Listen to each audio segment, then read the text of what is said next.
ಬನ್ನೀಗ ನೋಡೋಣ ಈ ದಿನದ ರಾಶಿ ಫಲಗಳನ್ನ. ಮೊದಲಿಗೆ ಮೇಷರಾಶಿಯವರಿಗೆ ಆರ್ಥಿಕ ಅಡೆತಡೆ ಇರುತ್ತದೆ, ಪತ್ರ ವ್ಯವಹಾರಗಳಲ್ಲಿ ಅನುಕೂಲ ಇದೆ.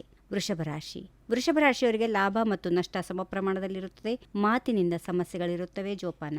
ಮಿಥುನ ರಾಶಿ, ಆರೋಗ್ಯದಲ್ಲಿ ಸ್ವಲ್ಪ ವ್ಯತ್ಯಾಸ ಇರುತ್ತದೆ. ಮಿಥುನ ರಾಶಿಯವರಿಗೆ ಅಧಿಕಾರಿಗಳ ಸಹಕಾರದಲ್ಲಿ ಸ್ವಲ್ಪ ಹಿನ್ನಡೆ ಇರುತ್ತದೆ. ಕರ್ಕಾಟಕ ರಾಶಿಯವರಿಗೆ ಉದ್ಯೋಗದಲ್ಲಿ ಅನುಕೂಲ ಇದೆ, ಅಧಿಕ ಖರ್ಚಿನ ದಿನ.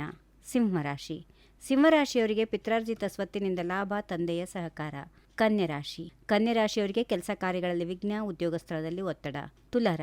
ತುಲಾರಾಶಿಯವರಿಗೆ ಉನ್ನತ ವಿದ್ಯಾಭ್ಯಾಸದ ಚಿಂತೆ, ಶುಭ ಕಾರ್ಯಗಳಿಗೆ ಪೂರಕ ವಾತಾವರಣ. ವೃಶ್ಚಿಕ ರಾಶಿಯವರಿಗೆ ಕೋರ್ಟ್ ಕೇಸ್ ವ್ಯವಹಾರದಲ್ಲಿ ಹಿನ್ನಡೆ, ಕೆಲಸಗಾರರೊಂದಿಗೆ ಮನಸ್ತಾಪ, ಮಿಶ್ರ ಫಲದ ದಿನ. ಧನುಸು ರಾಶಿ, ಮಕ್ಕಳಿಂದ ಯೋಗ, ಪ್ರೀತಿ ಪ್ರೇಮ ವಿಷಯದಲ್ಲಿ ಯಶಸ್ಸು. ಮಕರ ರಾಶಿ, ಆತುರದಲ್ಲಿ ನಿರ್ಧಾರದಿಂದ ಸಮಸ್ಯೆಗಳು, ಆರೋಗ್ಯದಲ್ಲಿ ಸ್ವಲ್ಪ ಏರುಪೇರು. ಕುಂಭರಾಶಿ, ವ್ಯಾಪಾರದಲ್ಲಿ ಜುಗುಪ್ಸೆ, ಯತ್ನ ಕಾರ್ಯಗಳಲ್ಲಿ ವಿಘ್ನ. ಕೊನೆಯದಾಗಿ ಮೀನರಾಶಿಯವರಿಗೆ ಅನಿರೀಕ್ಷಿತ ಆರ್ಥಿಕ ಧನಲಾಭ ಇದೆ, ಸ್ಥಿರಾಸ್ತಿ ಮತ್ತು ವಾಹನದಿಂದ ಅನುಕೂಲ ಇರುತ್ತದೆ. ಹೀಗಿವೆ ಈ ದಿನದ ರಾಶಿ ಫಲಗಳು. ಸರ್ವರಿಗೆ ಶುಭವಾಗಲಿ, ಶುಭ ದಿನ. ನಮಸ್ಕಾರ.